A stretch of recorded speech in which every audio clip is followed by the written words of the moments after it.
Hey everybody, Marty Mazur, good morning. It's the 3rd of November 2016. Want to interact for a few minutes with you here on the charts, or interact with the charts on your behalf, I should say. I've been talking a lot lately about this orange line that I drew here at 2120 for the S&P 500, and then this white line at 2100. Notice this goes all the way back into early 2015, late 2014, and you can see how that 2100 and 2120 both have been pretty stiff resistance for the market, meaning the market gets up through it, maybe holds for a few days, and then just can't seem to hang above those levels.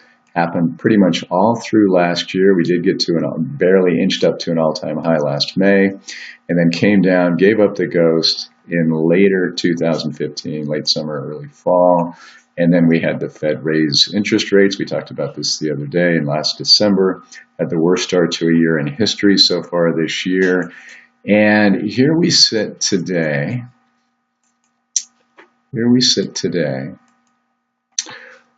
Just really fighting. I would call this the battleground, if you will, for bulls and bears. Now, the 2120 was pretty good resistance as long as the polls suggested something that the market would like, as long as the credit markets looked strong relative to or leading into a very likely Fed rate increase in December. Market holding up pretty well, as I showed you the other day, certainly from a technical perspective as it relates to stocks. Market looks different than it did last year at this time, staring down a December Fed rate increase. But here we are with 2100, and this is that battleground. This is that real fight between the bulls and the bears. What I suggested to you about a week ago was that it wouldn't surprise me, and I mentioned potentially the election as being one catalyst to get us down and have us testing these ranges. This range right here looks to me like that line in the sand is fairly thin. Or it's, you're just not seeing kind of that trampoline effect that we saw a few times off of 2120. And for obvious reasons, the polls are tightening, the market is looking for a certain division between the White House and Congress. Anything that varies from that in terms of maybe where the polls are pointing is going to cause some consternation for the market. So right in here, as I suggested, people had been doing well to sell the market, sell the market, sell the market. And then those who sold the market really got burned as we watched the S&P in this case, and the Dow as well, kind of go up and leave them behind. And then we saw here these people take that as an opportunity to get back in, get back in, get back in. Well, then we had really the breaking of that 2120. Now, we're not a long ways below that. In fact, many technicians need a larger percentage decline and need it to hold for a little while longer before they'll even admit that that's been broken. But I would say it has at this point. And now the market is doing battle, or the bulls and bears are doing battle at 2100. Right now, we're at 2196, so we're trading just below that. Let me show you another indicator that that's what's going on, and this is the volume at price gauge. As you can see right here, this is for this S&P 500 index. Sorry about that we're looking at. Notice that right at 2100, this is the volume. These are the number of shares trading hands. You can see the very low volume here below it. You can see the low volume above it. And right there at 2100, that's where people are coming in. And right now, looking at the tape at 2095, the bears are winning those little battles right at 2100. And folks, these are short. This isn't you and me. These are short-term traders that are trying to make money on a daily and on an hourly basis. And as I said, this clearly has been long-term resistance, may hold up as support. Now let me show you what traders will be looking at if indeed we fall below that, which looks like we very well could. If indeed we fall below that, another metric, if I can get my stuff here, or another indicator that's very, very widely used, and a good one, is what's called Fibonacci retracement levels. So I'm going to take, and I'm going to go back to that February low for the S&P. I'm going to start there. I'm going to retrace it all the way up to that new all-time high that we got back in August. Now, what tends to happen is rallies very often, with few exceptions, will retrace some of their steps, and the key levels are these bolder 38.2, 50%, and 61.8% retracements.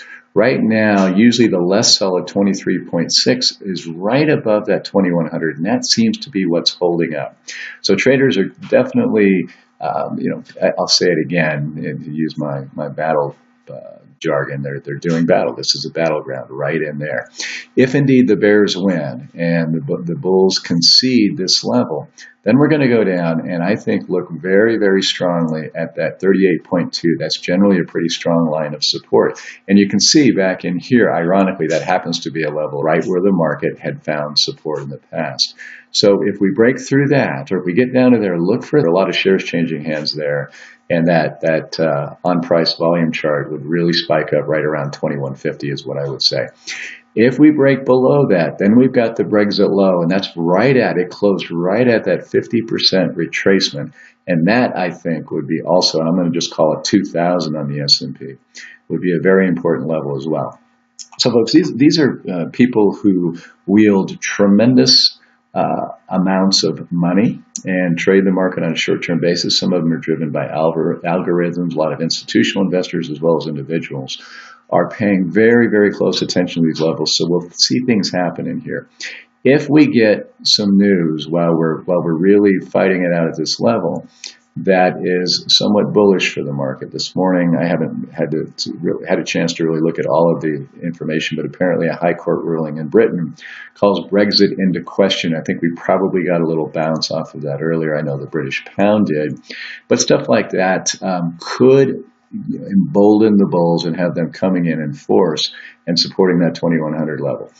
If the polls continue to show a tightening of the race and something different than what the trading has suggested that traders want, then we're going to see that get pierced, I suspect. Now, a next Tuesday surprise, if the market continues to trade lower, and then we actually get the division that the market seems to want between the White House and Congress, then we probably bounce pretty hard, at least on a very short-term basis, before we start debating whether the Fed rate increase in December is coming and whether or not that's a good or bad thing. If there is if the tightening of the polls suggests that the market's not going to get what it wants, then you're going to come down and you're going to see a pretty good sell-off, I would suspect. At least that makes sense to me based on what I'm seeing in trading and momentum and volume and so on. And then we're going to be talking about these levels. So again, when we trace it all the way back to that February low, this 2000 looks like could be a very strong support if we break down below that level, but we'll see. 100% retracements are not out of the norm either. They happen all the time over the long term of the market. And that would bring us back down to those February lows.